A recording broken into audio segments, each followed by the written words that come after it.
Hello friends, my self श्रद्धा और हम यहाँ पे कवर कर रहे हैं एनसीईआरटी साइंस, जिसमें आज का लेक्चर हम करने वाले हैं क्लास 9th के लिए, जिसका चैप्टर फर्स्ट है मैटर इन आवर सराउंडिंग्स। मतलब हमारे आसपास के सराउंडिंग से रिलेटेड चीज़ों के बारे में जानना है कि हम उन्हें क्या बोलते हैं और उनकी क्या क्वालिटीज़ हैं, क्या प्रॉपर्टीज़ हैं। तो इस चैप्टर में हम अपने सराउंडिंग्स के बारे में जानने वाले हैं।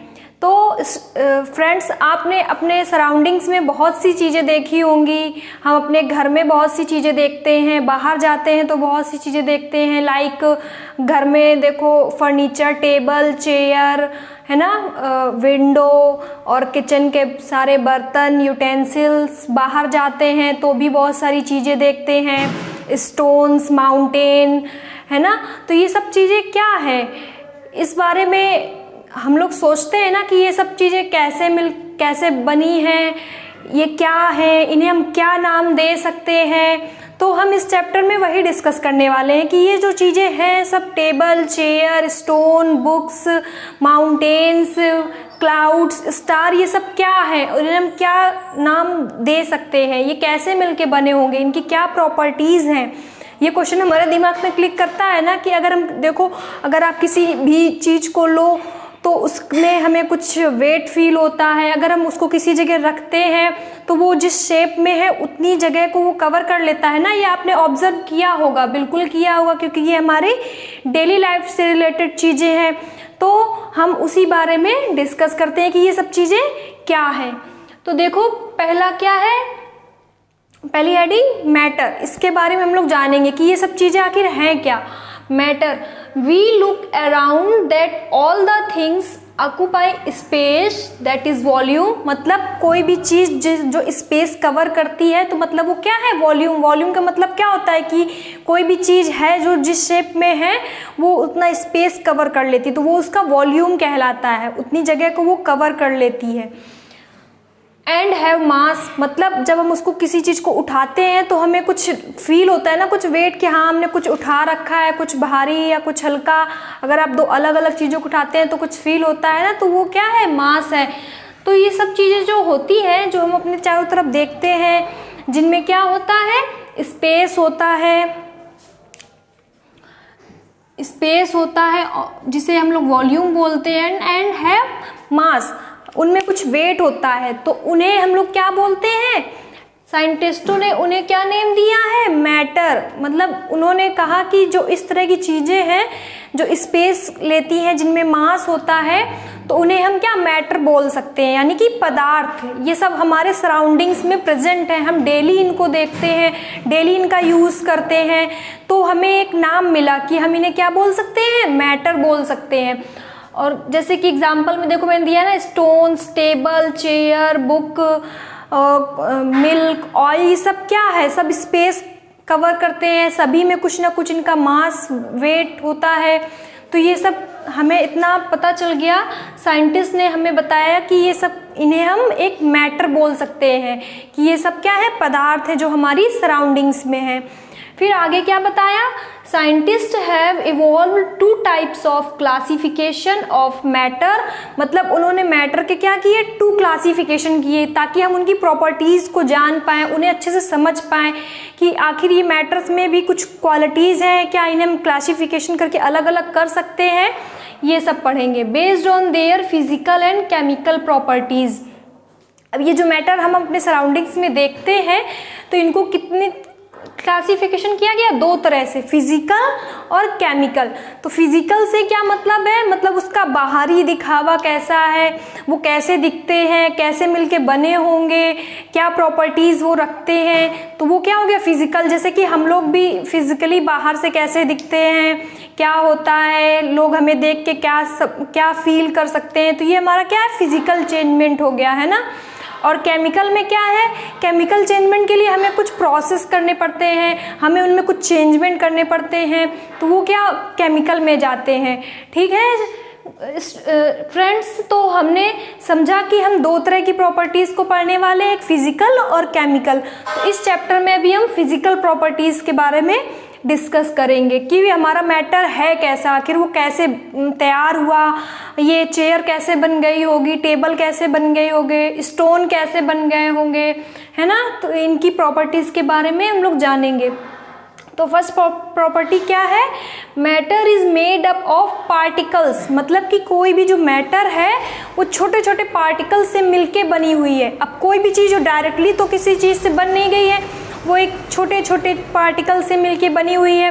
अगर हम अपने डेली रूटीन में ही देखें, जैसे कि हमारे घर में आपने देखा होगा ना, लड्डू बनता है, आपने बूंदी के लड्डू को देखा है ना, तो उसमें क्या छोटे छोटे से दाने दिखते हैं ना, और जब उनको हम मिलाते हैं तब एक लड्डू तैयार होता है। तो मतलब क्या हुआ कि छोटे छोटे से पार्टिकल मिलके एक लड्डू तैयार हुआ ना। तो इससे हमें क्या पता चलता है कि कोई भी चीज़ है जो छोटे छोटे पार्टिकल से, छोटी छोटी चीज़ों से मिलके बना हुआ है, तो हमें क्या पता चला कि मैटर क्या है, कई सारे पार्टिकल से मिलके बना हुआ है। इसके कई सारे टुकड़े, मतलब बहुत छोटी छोटी चीज़ों को मिला के तैयार किया गया। लाइक अब हम अपने घर के एग्जाम्पल से ले लें, जब हम घर बनाते हैं तो कोई वॉल कैसे बनती है, हमें कई सारे ईंट ब्रिक्स का यूज करना पड़ता है ना, तब जाके कहीं एक वॉल तैयार होती है। तो इसी तरह से है कोई भी मैटर, हमारी सराउंडिंग में जितनी भी चीज़ें हैं वो क्या है, छोटे छोटे पार्टिकल से मिलके बनी हुई हैं। ठीक है फ्रेंड्स, तो अब नेक्स्ट प्रॉपर्टी हम लोग देखते हैं, particles of matter have space between them. अब इन पार्टिकल्स के बीच में क्या होता है, स्पेस होता है। ये हम कैसे प्रूफ करेंगे कि हमारे पार्टिकल्स, जो मैटर के पार्टिकल हैं उनमें स्पेस होता है। तो ये भी आप अपने डेली लाइफ के एग्जांपल से समझ सकते हैं। हम घरों में चाय बनाते हैं, कॉफ़ी बनाते हैं, शरबत बनाते हैं। तो जैसे कि आप चीनी सॉलिड है ना, और उसको हम जब वाटर में डिज़ोल्व करते हैं तो हम उसको जब मिलाते हैं तो वो क्यों घुल जाती है, उसमें डिज़ोल्व क्यों हो जाती है। आप सोचो जरा, थोड़ा दिमाग लगाओ कि अगर ये जो प्रॉपर्टी बोल रही है कि मैटर के में जो है उनके पार्टिकल्स के बीच में स्पेस होता है, तो ये इसी चीज़ को शो करती है कि अगर इनके बीच में स्पेस नहीं होता तो चीनी वाटर में डिज़ोल्व नहीं होती, क्योंकि स्पेस है तभी तो चीनी के जो पार्टिकल हैं, वाटर के पार्टिकल एक दूसरे में मिल गए, स्पेस है, बिल्कुल डिज़ोल्व हो गए, एक दूसरे में समाहित हो गए, है ना। तो ये क्या शो करता है कि इनके बीच में, इनके पार्टिकल्स के बीच में क्या है, स्पेस होता है। ये इससे ये शो होता है। आप चाय भी बनाते हैं तो भी उसमें देखो क्या क्या डालते हैं, चीनी है ना, चाय पत्ती डालते हैं, वो सब क्या है, अपना कलर उसमें बिल्कुल डिज़ोल्व हो जाते हैं। उनके पार्टिकल्स के बीच में जो स्पेस होता है एक दूसरे में मिल जाते हैं बिल्कुल। तो इस तरह के एग्जाम्पल हमें क्या शो करते हैं, इस तरह ये शो करते हैं कि जो पार्टिकल्स हैं हमारे मैटर के, उनके बीच में क्या होता है, स्पेस होता है। तो आपको ये दो प्रॉपर्टी क्लियर हो गई। नेक्स्ट क्या है, particles of matter are continuously moving. Particles, जो मैटर के पार्टिकल्स हैं वो क्या करते हैं, कॉन्टिन्यूसली मूव करते रहते हैं। अब आप सोचोगे ये कैसे हो गया, पार्टिकल्स कैसे मूव कर सकते हैं, है ना। तो ये भी पॉसिबल है। आप देखो, आपके घर में किचन में खाना बनता है और आप किसी अदर रूम में होते हो या बाहर होते हो, तो फिर भी आपको स्मेल आ जाती है कि क्या बन रहा होगा किचन में। तो ये कैसे पॉसिबल हुआ, कुछ तो ऐसा हो रहा होगा, कुछ तो प्रोसेस होगा ना, कुछ प्रॉपर्टी ऐसी होगी मैटर की जिसकी वजह से आपको स्मेल आई। नहीं तो खाना तो किचन में बन रहा है और आप अपने रूम में हो या कहीं बाहर हो, तो आपको स्मेल कैसे आ रही है। तो स्मेल तो आई, मतलब पार्टिकल्स मूव करके आपके पास तक आए तभी तो आप स्मेल कर पाए ना। मतलब पार्टिकल्स क्या करते हैं, मूव करते हैं। जो पार्टिकल मूव करते हैं एयर के थ्रू, और वो हमारे पूरे सराउंडिंग्स में फैल जाते हैं और फिर हमें स्मेल होती है। आप लोग परफ्यूम भी लगाते हो तो वो क्यों, हमें दूसरों को क्यों स्मेल होती है, आपने लगाया केवल आपको स्मेल हो, इसीलिए तो होती है ना, क्योंकि पार्टिकल्स के जो मैटर है उसके पार्टिकल्स में मूविंग होती है, उनके पार्टिकल्स मूव करते रहते हैं एयर में। ठीक है, तो एयर के थ्रू जब वो मूव करते रहते हैं तो हमारी सराउंडिंग्स में फैल जाती है वो पार्टिकल्स, और जब फैल गए तो क्या है, फिर हमें वो उनकी खुशबू मिलती है, हमें पता चल जाता है कि हाँ कहाँ पे क्या बन रहा है, या किसी ने कैसा परफ्यूम लगाया, हमें उसकी स्मेल पसंद है नहीं पसंद है। ये पार्टिकल्स के मूविंग के थ्रू ही हमें पता चल पाता है। तो आपको समझ आया कि पार्टिकल क्या है, मूविंग भी करते हैं, मैटर के पार्टिकल मूव भी करते हैं, वो एक जगह स्टेबल नहीं है। ठीक है फ्रेंड्स, तो नेक्स्ट देखते हैं हम लोग particles of matter attract each other. अब ये कैसे पॉसिबल है कि मैटर के पार्टिकल एक दूसरे को अट्रैक्ट करते हैं, वो अट्रैक्ट कैसे कर लेंगे? तो इसके लिए भी हम लोग क्या है अपने डेली लाइफ के एग्जाम्पल से ही सीख सकते हैं। लाइक आप लोग कभी खेलते हो, चेन बनाई होगी ना आपने कभी, एक दो लोगों का हाथ पकड़ के, और फिर हम लोग गेम खेलते हैं ना कि जिसने अगर हमें अपनी तरफ खींच लिया तो वो जीत जाएगा। तो आप पूरी कोशिश करते हो ना कि हम अपनी पूरी ताकत लगा देते हैं कि हम हाथ ना छोड़ें, हम नहीं तो हार जाएंगे। और जो घसीटने वाला होता है वो आपको तेजी से घसीटता है, जब वो अपनी पूरी पावर लगा देता है आपसे ज़्यादा, आप घसीटता भी आप छोड़ देते हो ना हाथ, नहीं तो अगर जब तक आपके पास पावर है, स्टेमिना है, आप पकड़ के रखते हो। तो यही क्या है, अट्रैक्शन पावर है, यही हमारी मैटर के अट्रैक्शन पावर को शो करती है। यही हमारे सॉलिड्स में भी होता है। वो पार्टिकल्स से, अभी हमने फर्स्ट प्रॉपर्टी पढ़ी कि वो पार्टिकल से मिलके बने होते हैं, अगर उनके बीच में अट्रैक्शन नहीं होगा तो क्या वो चीज़ बन पाएगी? पार्टिकल्स क्या है, वो अट्रैक्शन फोर्स एक उनको बांधे रखता है। तो ये क्या है, एक अट्रैक्शन को शो करता है। जब उनमें बहुत ज़्यादा पावर लगा देते हैं, बहुत ज़्यादा फोर्स लगा देते हैं, तब हम उनके पार्टिकल्स को ब्रेक कर पाते हैं, नहीं तो इतनी जल्दी नहीं कर पाते हैं। जैसे कि अभी हमने एग्जाम्पल के थ्रू समझा, जब हम लोग गेम खेलते हैं, चेन वाला हाथ पकड़ के खींचते हैं, तो आप तुरंत तो नहीं छोड़ देते हो ना, जितना आपके पास स्टेमिना है आप पकड़ के रखते हो हाथ की, नहीं हम नहीं छोड़ सकते हैं। जब बहुत ज़्यादा पावर आपके ऊपर प्रेशर पड़ जाता है, जब आप बिल्कुल सहन नहीं, तब छोड़ते हो ना। तो ये एक अट्रैक्शन को ही तो शो करता है, आपने जोड़ के रखा। ऐसे ही मैटर के पार्टिकल्स हैं, वो क्या है, एक सब बहुत मिल के एक एक पार्टिकल से हमारा मैटर मिल के बना हुआ है, तो वो भी सब एक अट्रैक्शन फोर्स के थ्रू ही तो एक दूसरे से चिपके हुए हैं, एक दूसरे से बने हुए हैं। जब उनमें हम कोई दूसरा फोर्स बाहर से लगाते हैं, बहुत ज़्यादा लगाते हैं, तब वो ब्रेक होते हैं। तो इससे हमें क्या पता चला कि particles of matter attract each other. जो मैटर के पार्टिकल्स होते हैं वो एक दूसरे को अट्रैक्ट करते हैं, एक दूसरे से जुड़ के बने हुए होते हैं।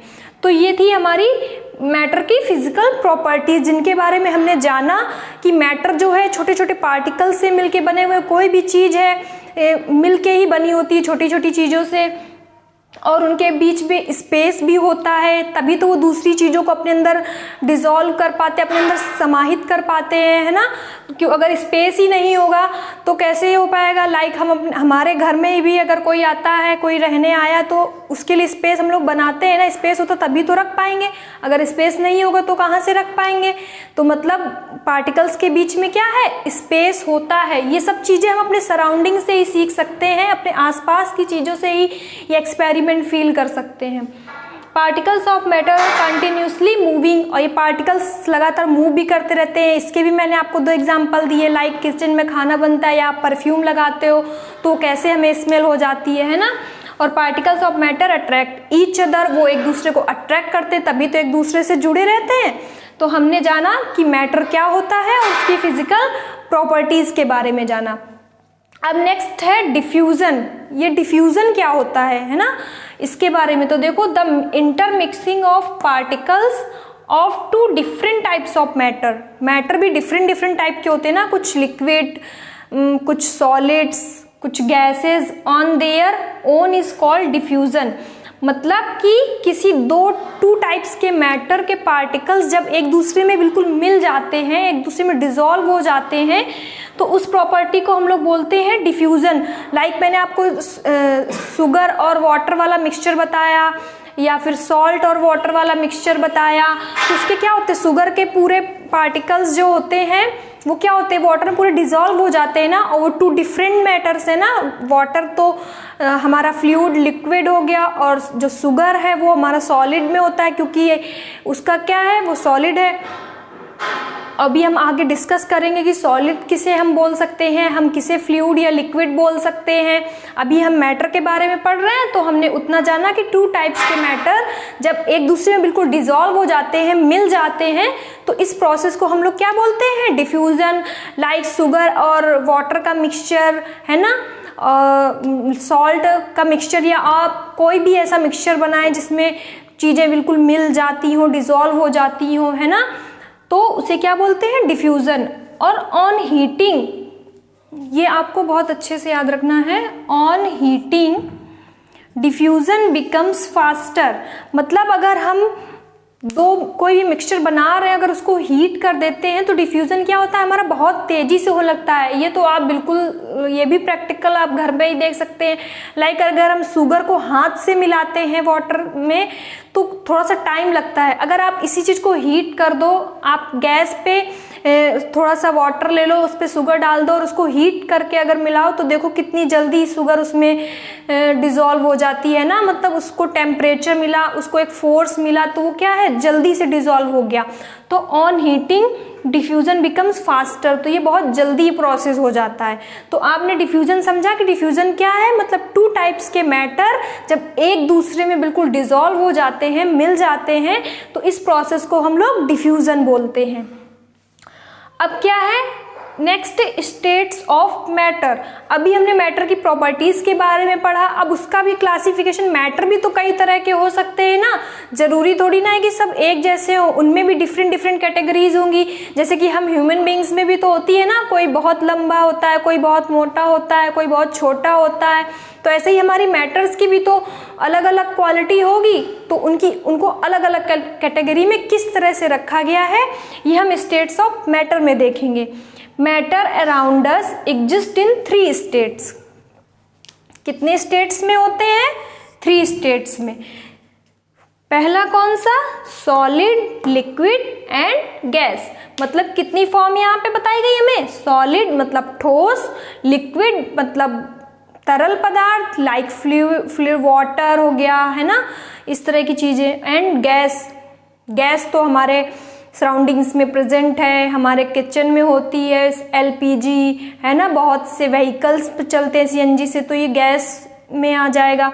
तो अब हम लोग सॉलिड, लिक्विड एंड गैस के बारे में पढ़ेंगे कि हमें इसे सॉलिड ही क्यों बोलते हैं, हम इसे लिक्विड ही क्यों बोलते हैं, आखिर ऐसा क्या इनकी प्रॉपर्टीज में डिफाइन किया गया है, क्या कौन सी प्रॉपर्टी बताई गई कि हमने इन्हें सॉलिड में कैटेगराइज किया, कुछ चीज़ों को लिक्विड में कैटेगराइज किया, कुछ चीज़ों को गैस में किया।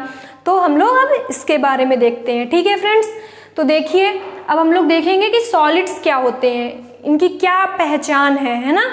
Solid state, we can observe that all solids have a definite shape, distinct boundaries and fixed volume. तो क्या हमें इनकी पहचान बताई गई कि इनका एक डेफिनिट शेप होता है, डिस्टिंक्ट बाउंड्रीज होती है, मतलब उनकी अपनी लिमिटेशंस होती हैं, अपनी सीमाएं होती हैं, एंड फिक्स वॉल्यूम, और एक फिक्स वॉल्यूम होता है। मतलब कि जो सॉलिड्स होंगे वो उनका शेप हम चेंज नहीं कर सकते जल्दी से बिना कोई फोर्स लगाए, उनका अपना एक शेप फिक्स होता है, उनका वॉल्यूम फिक्स होता है, उनकी अपनी एक बाउंड्रीज होती हैं। लाइक आप किसी भी सॉलिड को ले लो, आप एक आयरन रॉड ले लीजिए, तो क्या उसको जिस शेप में बनाया गया है वो उसने अपना फिक्स शेप ले लिया, क्या हम उसे आसानी से उसका शेप चेंज कर सकते हैं? आप आयरन के रॉड को क्या आसानी से तोड़ सकते हैं? नहीं तोड़ सकते ना। उसने एक अपना शेप ले लिया, उसका एक फिक्स शेप हो गया, उसकी अपनी बाउंड्रीज हो गई कि हाँ मुझे, जैसे लाइक ये मार्कर देख लीजिए, तो इसका एक फिक्स शेप हो गया, हम इसे लाइक तुरंत ऐसे इसका शेप नहीं चेंज कर सकते हैं। इसकी अपनी बाउंड्रीज हो गई कि हाँ मुझे अब इसी शेप में रहना है। इसका एक अपना वॉल्यूम होगा, जिस प्लेस पे हम इसको रखेंगे वो अपने शेप के अकॉर्डिंग ही उतना ही स्पेस कवर करेगा। तो आपको समझ आया कि सॉलिड क्या है, मतलब जिसका शेप आसानी से चेंज नहीं होता है, फिक्स शेप है, जिसका फिक्स वॉल्यूम है, जिसकी अपनी बाउंड्रीज है, उसी को हम लोग क्या बोलते हैं? सॉलिड बोलते हैं। ठीक है friends, that is have negligible compressibility, मतलब उसकी जो कंप्रेसिबिलिटी बिल्कुल जीरो होती है, उसको हम आसानी से दबा नहीं सकते हैं। जो भी सॉलिड्स हैं, अगर उसका शेप डेफिनिट है, उसका वॉल्यूम डेफिनिट है, वो हार्ड है, रिजिड नहीं है, तो क्या होगा, हम क्या इसको कंप्रेस कर सकते हैं? नहीं कर सकते ना। तभी बोला है कि ये नेग्लिजिबल कंप्रेसिबिलिटी का होता है, इसको हम बिल्कुल भी दबा नहीं सकते, इसका शेप नहीं चेंज कर सकते बिना कोई अलग से फोर्स लगाए, कोई बाहर से जरूरी, जब बहुत ज़्यादा फोर्स लगाते हैं तभी इनमें हम कुछ चेंजमेंट कर सकते हैं। और ये क्या कर, फिर ये या तो अपना शेप चेंज नहीं करेगा, ये अगर बहुत ज़्यादा फोर्स लगा देंगे तो ये टूट जाएगा। हम अगर चाहें कि ये थोड़ा सा बेंड हो जाए तो ये बेंड नहीं हो सकता है, अगर हम इसमें बहुत ज़्यादा फोर्स लगाएंगे तो ये टूट जाएगा, मतलब ये अपने शेप को चेंज नहीं कर सकते हैं सॉलिड्स। तो सॉलिड्स में देखो कौन कौन सी चीज़ें आ सकती हैं, लाइक स्टोन हो गया, आयरन रॉड हो गई, यूटेंसिल्स मतलब हमारे घर में जो बर्तन होते हैं, तो क्या ये आसानी से अपना शेप चेंज कर देते हैं? अब स्टोन, बड़ा स्टोन है तो उसे हमें कितना फोर्स लगाना पड़ता है, कितना पावर लगाना पड़ता है ना उसको तोड़ने के लिए, वो आसानी से अपना शेप तो नहीं चेंज करता है। तो ये सब किस में आ जाएंगे? सॉलिड्स में आ जाएंगे। इनकी अपनी बाउंड्रीज होती हैं, इनका अपना वॉल्यूम होता है, ये बहुत हार्ड होते हैं, ठीक है, क्योंकि इनके पार्टिकल्स के बीच में बहुत ज़्यादा अट्रैक्शन फोर्स होता है, इसलिए तो ये सॉलिड्स हैं। तो आप सॉलिड समझ गए होंगे कि सॉलिड्स में क्या क्या प्रॉपर्टीज होती है और इन्हें हमने सॉलिड्स में क्यों कैटेगराइज किया है। अब एक नेक्स्ट क्वेश्चन है, what about a sponge? Sponge आपने सबने देखा होगा ना, हमारे घरों में होता है। It is solid yet we are able to compress it, why? ये एक सॉलिड तो है फिर भी हम इसको कंप्रेस कर लेते हैं, क्यों? अब आपने कहा होगा कि ऊपर तो हमें डिफाइन में बताया गया कि इसकी कंप्रेसिबिलिटी नेग्लिजिबल होती है, फिर हम लोग स्पंज को क्यों कंप्रेस कर सकते हैं? तो इसका भी एक रीज़न है, चलिए देखते हैं क्या रीज़न हो सकता है, और आप भी तो सोचिएगा कि क्यों कंप्रेस कर सकते हैं हम इसको। Sponge has minute holes, sponge में क्या है, बहुत छोटे छोटे से होल्स होते हैं, आपने देखा होगा स्पंज, अगर आपने देखा होगा उसमें बिल्कुल छोटे छोटे से होल्स होते हैं। इन विच एयर इज ट्रैप्ड, जिसमें क्या है, एयर फंस जाती है। अब एयर तो हर जगह प्रेजेंट है, तो जब वो होल्स टीनी छोटे छोटे से होल्स हैं तो उनमें क्या है, एयर ट्रैप यानी फंस जाती है, एयर उसके अंदर चली जाती है। When we press it the air is expelled, और जब हम फिर स्पंज को दबाते हैं तो क्या है, वो एयर बाहर निकल आती है, expelled out, and we are able to compress it, इसलिए हम उसको कंप्रेस कर सकते हैं, क्योंकि उसमें अगर ये माइन्यूट जो होल्स हैं ये अगर नहीं होते तो फिर हम लोग कंप्रेस नहीं कर सकते थे। उसमें होल्स की वजह से क्या है, एयर उसके अंदर फंस जाती है, तो फिर हम उसको कंप्रेस कर सकते हैं। एयर फंस गई तो जैसे ही हमने दबाया वो होल, तो एयर क्या है, बाहर आ जाती है, बाहर आ गई तो हम उसको कंप्रेस कर सकते हैं। तो ये दैट्स रीजन कि स्पंज एक सॉलिड है फिर भी हम उसको कंप्रेस कर लेते हैं। ऐसे ही एक एग्जांपल आप रबर बैंड का ले सकते हैं, तो आप बोलेंगे क्या रबर बैंड भी एक सॉलिड है? यस, ये सॉलिड है। हम उसमें जब एक फोर्स लगाते हैं तब वो अपना शेप चेंज करता है, और फिर भी अगर हम बहुत ज़्यादा फोर्स लगा देंगे तो वो टूट जाता है, ठीक है। थोड़ी देर के लिए वो भले ही हल्का सा हमने फोर्स लगाया तो अपना शेप चेंज कर लेता है, तो हम फिर भी वो सॉलिड है, क्योंकि अगर हम ज़्यादा फोर्स लगाएंगे तो वो टूट जाएगा, अपना शेप बिल्कुल चेंज नहीं करता है वो, क्योंकि हम फोर्स जब हटाते हैं तो फिर से वो अपने रियल वाले शेप में आ जाता है। तो रबर बैंड भी क्या है, सॉलिड है, ठीक। तो इतना क्लियर हुआ आपको कि सॉलिड्स क्या होते हैं और इनके जो कुछ अलग तरह के प्रॉपर्टीज थी, है ना, कुछ अपवाद थे, उनके बारे में मैंने बताया कि वो भी क्या है, सॉलिड्स ही है।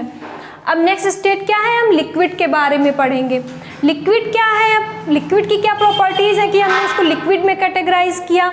We observe that liquids have no fix shape, इनका कोई फिक्स्ड शेप नहीं होता है, आपको बिल्कुल ध्यान से ये देखना है। But have a fixed volume, but इनका वॉल्यूम फिक्स्ड होता है। Liquid flow and change shape, liquid क्या है, सॉलिड्स में हमने देखा कि उनका एक फिक्स शेप होता है और वो अपना शेप कभी भी चेंज नहीं करते, उनका वॉल्यूम फिक्स होता है।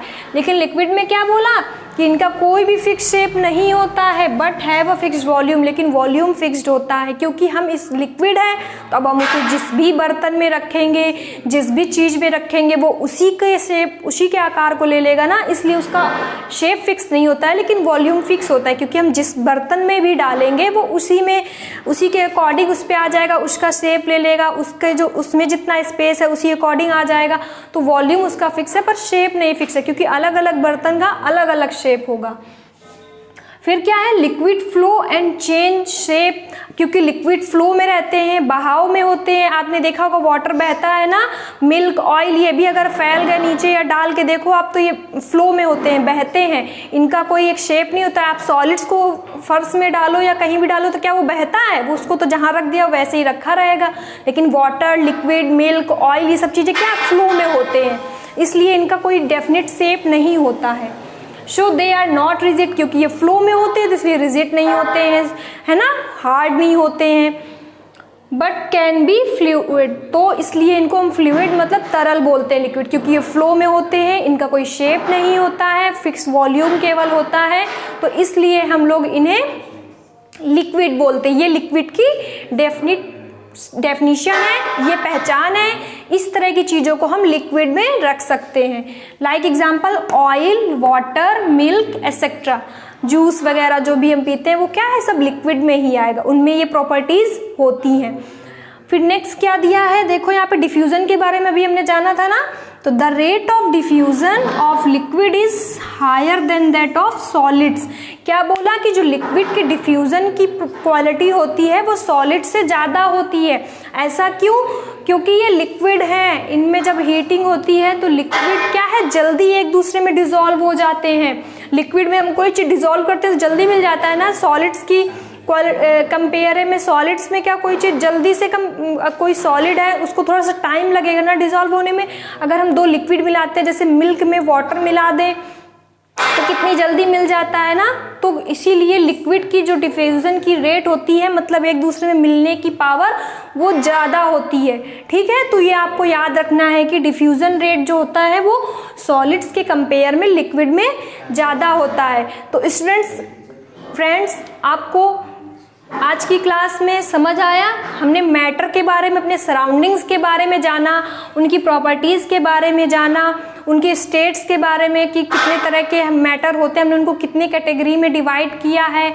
तो अब हम उन्हीं के बारे में डिस्कस कर रहे हैं। अब अभी हमारा क्या है, एक स्टेट और बचा है, गैस, जिसको क्या है हम नेक्स्ट क्लास में देखेंगे। तो आपको नेक्स्ट वीडियो के लिए क्या करना होगा, नर्चर पॉइंट यूट्यूब चैनल को सब्सक्राइब करना होगा, बेल आइकन को प्रेस करना होगा, जिससे क्या है आपको नेक्स्ट वीडियो को नोटिफिकेशन मिलता रहे। ठीक है स्टूडेंट्स, मिलते हैं नेक्स्ट वीडियो में। Take care.